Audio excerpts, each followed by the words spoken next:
হযরত আবু হুরায়রা রাদিয়াল্লাহু তাআলা আনহু হতে বর্ণিত, তিনি বলেন, আমি রাসূলুল্লাহ সাল্লাল্লাহু আলাইহি সাল্লামকে বলতে শুনেছি, যে ব্যক্তি যখন দুনিয়ায় বসে অন্য ব্যক্তির গীবত করে, তখন যার গীবত করা হয়েছে সে কিয়ামতের দিন মৃত্যু অবস্থায় আসবে। অতঃপর গীবতকারীকে বলা হবে, তুমি যেভাবে জীবিত থাকতে তার গোশত খেয়েছ সেভাবে মৃত্যু অবস্থায় তাকে খাও। তিনি বললেন, অতঃপর সে তাকে খাবে, চিৎকার করবে এবং ব্রুকুটি করবে। মাসাবিউল আকলাক লিল খায়ারিতি, হাদিস নং 185, জামিউল আহাদিস, জামউল জাওয়ামি লিসসুতি। হযরত ইবনু আব্বাস রাদিয়াল্লাহু তাআলা আনহু হতে বর্ণিত, তিনি বলেন, নবী করিম সাল্লাল্লাহু আলাইহি সাল্লাম এর সাথে দুজন লোক সালাত আদায় করলেন। অতঃপর যখন রাসূলুল্লাহ সাল্লাল্লাহু আলাইহি সাল্লাম সালাম ফিরালেন, তখন তাদেরকে বললেন, তোমরা পুনরায় অজু করো, অথবা বলেছেন, তোমরা পুনরায় সালাত আদায় করো। তোমরা আজকের রোজা চালিয়ে যাও আর এর স্থলে পুনরায় একদিন রোজা রাখবে। তারা বললেন, হে আল্লাহর নবী সাল্লাল্লাহু আলাইহি সাল্লাম, কোন কারণে? তিনি বললেন, তোমরা অমুকের গীবত করেছ। মাসাবিউল আকলাক লিল খারাইতি, হাদিস নং 202। হযরত আবু উমামা রাদিয়াল্লাহু তাআলা আনহু হতে বর্ণিত, তিনি বলেন, রাসূলুল্লাহ সাল্লাল্লাহু আলাইহি সাল্লাম ইরশাদ করেছেন, নিশ্চয় কিয়ামতের দিন কোনো বান্দাকে তার আমলনামা খোলা অবস্থায় প্রদান করা হবে। অতঃপর সেখানে তাকে এমন সৎ কাজ দেখানো হবে যা সে করেনি। সে বলবে, হে আমার রব, আমি তো এ সৎ কাজগুলো করিনি। তখন আল্লাহ তাআলা বলবেন, লোকেরা তোমার গীবত করার কারণে এ আমলগুলো তোমার আমলনামায়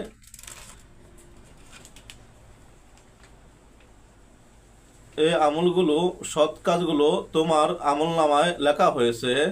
আবার কিয়ামতের দিন অন্য বান্দাকে তার আমলনামা খোলা অবস্থায় দেওয়া হবে। অতঃপর সে বলবে, হে আমার রব, আমি অমুক অমুক দিন সৎ কাজ করেছি। তখন তাকে বলা হবে, তুমি লোকদের গীবত করার কারণে তোমার ওই সৎ কাজ মিটিয়ে দেয়া হয়েছে। মাসাবিউল আকলাক লিল খারাইতি, হাদিস নং 197, জামিউল আহাদিস, কানজুল উম্মাল। শর্মাইতে বিবাস, আশা করি আমরা বুঝতে পেরেছি, গীবত করলে ওইভাবে আমল নষ্ট হয়ে যায়। আগুন যখন লাকড়ি পায়, লাকড়িকে জ্বালিয়ে কয়লা বানিয়ে দেয়, তদ্রূপ আমরা যদি কারো গীবত করি, আমাদের ন্যাক আমলগুলো ওইভাবে নষ্ট হয়ে যায়। তাই আসুন গীবত থেকে হেফাজত থাকি, আমল ঠিক রাখি।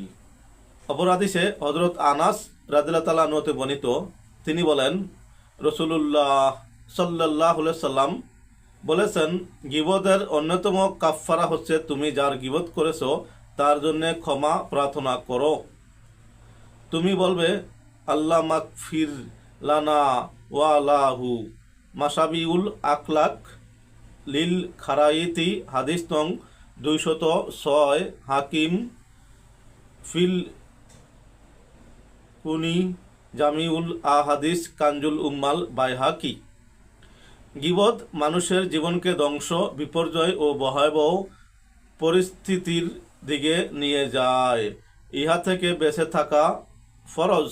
হাদিস শরীফে এসেছে, হযরত জাবির ইবনে আব্দুল্লাহ ও হযরত আবু সাঈদ খুদরি রাদিয়াল্লাহু তাআলা আনহু হতে বর্ণিত, তারা বলেন, রাসূলুল্লাহ সাল্লাল্লাহু আলাইহি সাল্লাম ইরশাদ করেছেন, গীবত জিনার চেয়েও জঘন্য পাপ।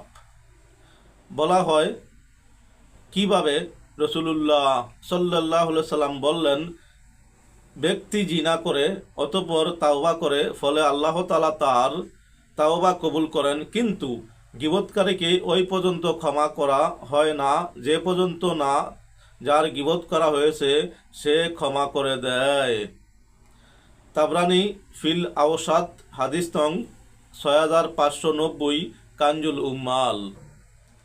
অপর হাদিসে হযরত আনাস ইবনু মালিক রাদিয়াল্লাহু তাআলা আনহু থেকে বর্ণিত, নবী করিম সাল্লাল্লাহু আলাইহি সাল্লাম বলেছেন, গীবত জিনার চেয়েও জঘন্য পাপ, কেননা জিনাকারী তাওবা করে আর গীবতকারীর কোনো তাওবা নেই। বাইহাকি ফি শুআবিল ঈমান, হাদিস নং 6742, তাবরানী। আত্ম অহমিকা, এটা কি জানতে চাই, ধৈর্য সহকারে দেখতে থাকি। নিজের কামালত বা গুণ এবং উপযুক্ততার কারণে নিজেকে খুব ভালো মনে করার নাম আত্ম অহমিকা। অহংকার এবং আত্মগৌরবকে উজব বলা হয়। উজব বা কিবরের মাঝে পার্থক্য হচ্ছে, কিবরের মাঝে অন্যের তুলনার নিজেকে বড় ও ভালো মনে করা হয়, আর উজবের মাঝে কারো সাথে তুলনা করা হয় না, বরং নিজেকে খুব ভালো মনে করা হয়। এ ব্যাধি সম্পর্কে মহান আল্লাহ তাআলা বলেন, তুমি তোমার চেহারাকে অহংকার ভরে মানুষের থেকে ফিরিয়ে নিও না, দম্ভ ভরে পৃথিবীতে চলো না, নিশ্চয়ই আল্লাহ প্রত্যেক আত্মম্বকারী অহংকারী ব্যক্তিকে পছন্দ করেন না। সূরা লুকমান, আয়াত নং 18। পেট ভরে ভক্ষণ করা, এটা কি? তৃপ্তি সহকারে ভক্ষণ করা কামরিপুকে শক্তিশালী করে, আর কামরিপুই হলো শয়তানের মহা অস্ত্র। এটা সর্বজনী নিবিত যে অধিক ভক্ষণের ফলে 6টি নিকৃষ্ট দোষ জন্মে, যথা কালব হতে আল্লাহ তাআলার ভয় চলে যায়, কালব হতে লোকের প্রতি করুণা চলে যায়, কেননা সে মনে করে যে তারা সকলেই তৃপ্তি সহকারে ভক্ষণ করে, ইবাদতে কষ্ট হয়। যখন সে গান সম্পর্কীয় কথা শোনে, তখন সে তার ভিতর মনের কোমলতা অনুভব করে। যখন সে নসিহতের কথা বলে, শ্রোতার হৃদয়ে তা প্রবেশ করে না, তার মধ্যে অনেক রোগ জন্মে। রাসূলুল্লাহ সাল্লাল্লাহু আলাইহি সাল্লাম ইরশাদ করেছেন, অধিক পানাহার করে আত্মাকে নিধন করো না, কেননা অধিক পানির কারণে জমিনের ফসল যেমন বিনষ্ট হয়, তেমনি অধিক পানাহারে আত্মাও মরে যায়। রবিউল আবরার, খণ্ড 1, পৃষ্ঠা নং 249। তরিকতপন্থী মারেফাত সন্ধানী একজন সালেকের এসব ব্যাধি হতে বেঁচে থাকা একান্ত প্রয়োজন।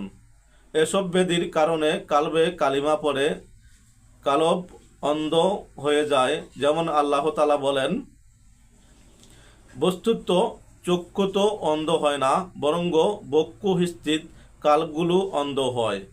সূরা হজ, আয়াত নং 46।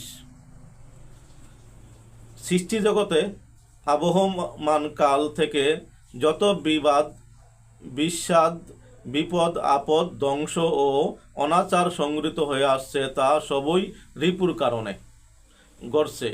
সকল অনিষ্টই রিপু ও উহার সহচরদের কারসাজি। আল্লাহ তাআলার কাছে সর্বপ্রথম অপরাধী হলো ইবলিস। তার অপরাধের মূলে তাকদীরের পরেই রিপু সক্রিয় ছিল, তা হলো তার অহংকার ও হিংসা। হাজার হাজার বছর ইবাদত করার পরও সে প্রবৃত্তির বশবর্তী হয়ে অপরাধে লিপ্ত হলো, যার ফলে আল্লাহ তাআলার সাথে তার সম্পর্ক চিরতরে ছিন্ন হয়ে গেল। তারপর হাবিল ও কাবিলের ঘটনা।